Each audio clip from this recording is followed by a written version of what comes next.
Hey guys, welcome to our channel, The Tysons. My name is Ariel and my husband Michael is going to tell you today the story about why he grew his beard out for a year and a half. And with that comes our big news announcement that we have been so excited to share with all of you. So stay tuned, let us know what you think about the announcement and if you have any advice, because we will certainly need it. And at the very end of the video, I'm putting up the video of our 1-year-old's reaction to him being clean shaven for the very first time that he's ever seen him. He's doing it. Oh my goodness. A year and a half. What's oh my goodness? I can see my skin. I hate it already. What's up, YouTube? Hey, thanks for checking out this video. I'm going to give you the short story of why I shaved first. And that way, you don't have to watch the whole video. We're going to be putting some clips in of me shaving, putting some clips in of like the baby seeing me for the first time in his whole life without a beard, stuff like that. So why did I have a beard? I still haven't cut my hair, obviously. But what's this all about? Because my whole life, I've been super clean shaven. Had short hair literally my whole life. And even a short beard whenever I had a beard. Basically, it was this. A little over a year and a half ago, I started praying about something. And it was something really important. And I wasn't getting clarity from God. And I did 3 extended fasts, praying through this, talked with my mentors. I had other people praying and just wasn't getting clarity on what God wanted for me and for our family. So I decided to up the ante and to say, all right, God, I'm not going to shave until you give me clarity.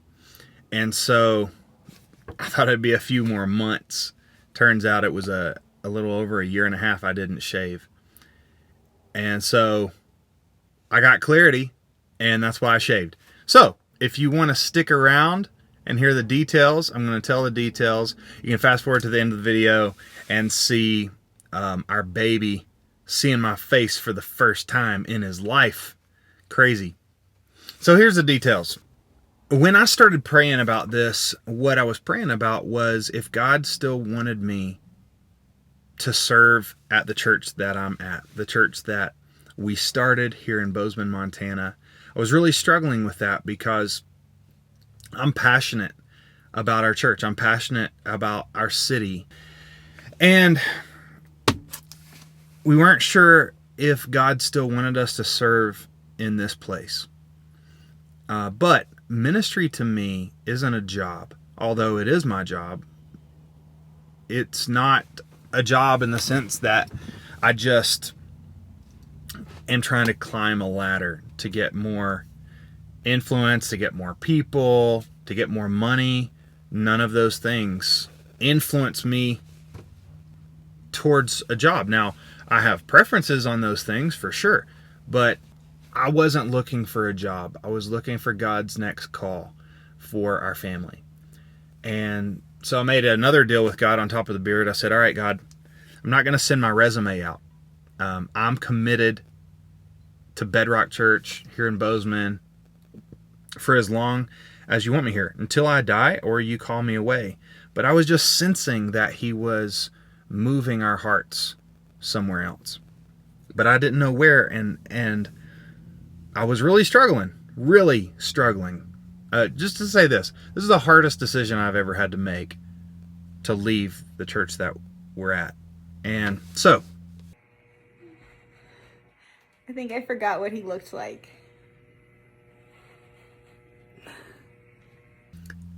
the deal I made with God at that time was, you always got to be careful when you make deals with God.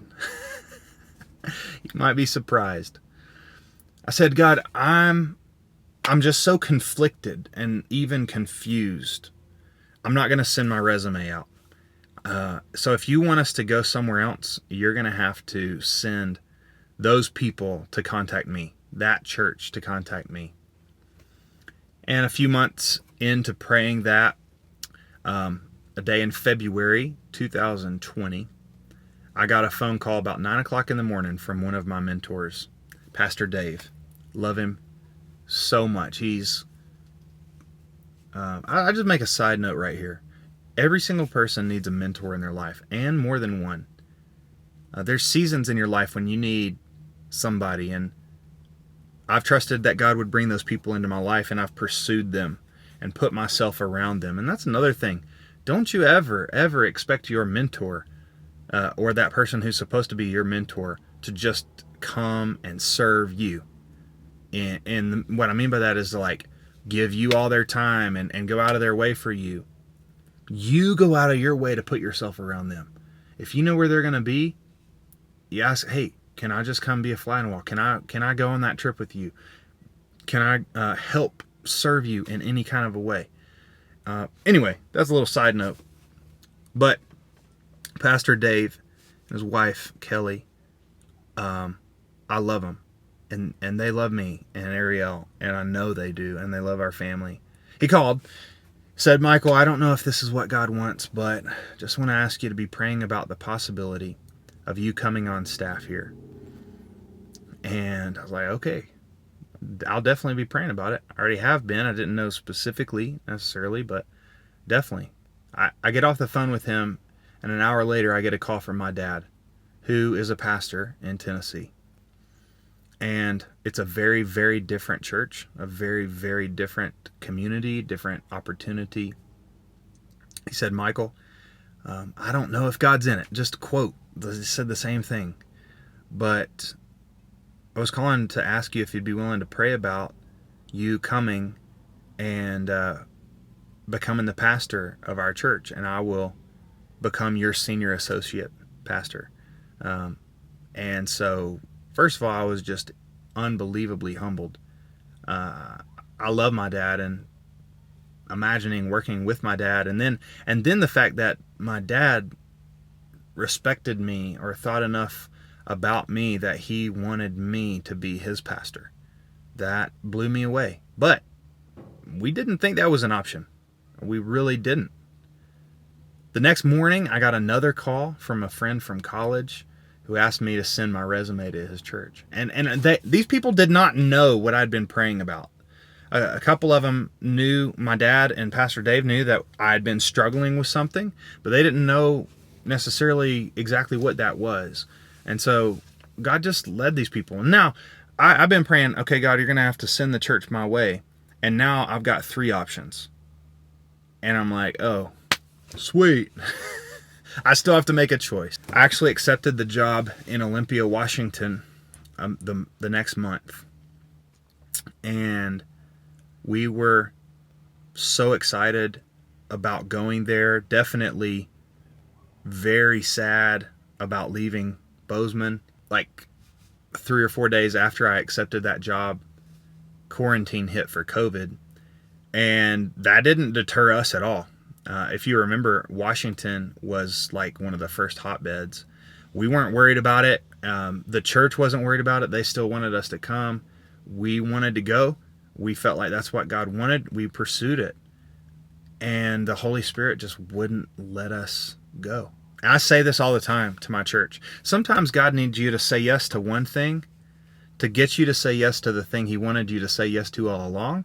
But you never would have said yes to it if you hadn't said yes to the thing you said yes to first.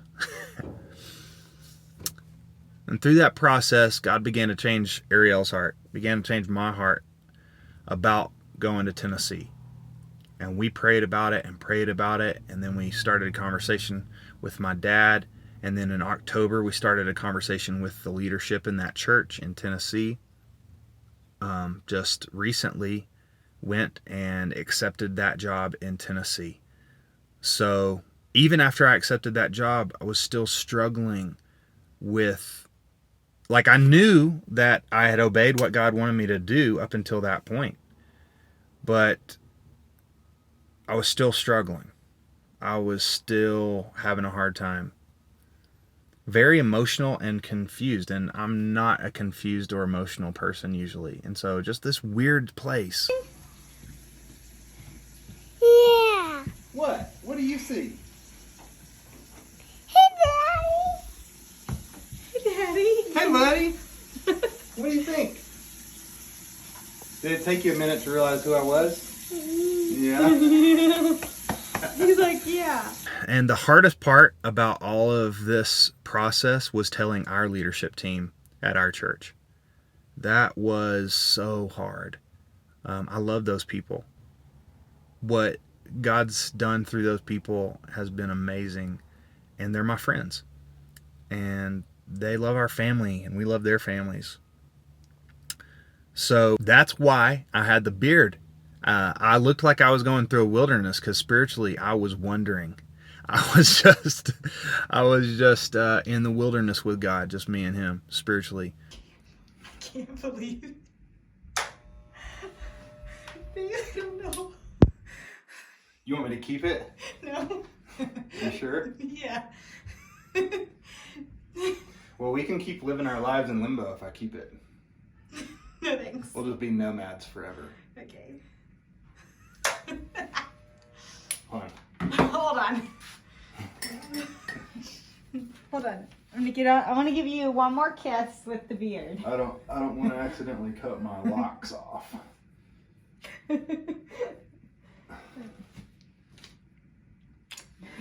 And I just learned a lot. I drew closer to Him. I don't know what He's got in store tomorrow, but I'm going to do my best to follow Him today. And that's all that we're asked to do. Do your part today. So, that's the story on the beard. Thanks for checking out the video. If you haven't already, give us a thumbs up. Maybe think about subscribing.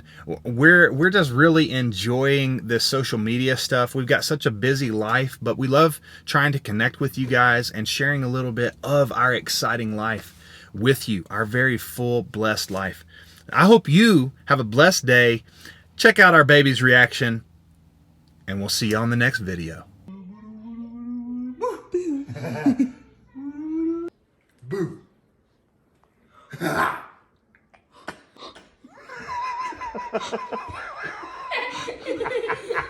You just stop like. Do you know who I am? Are you nervous? You recognize my voice, but you don't know my face, huh?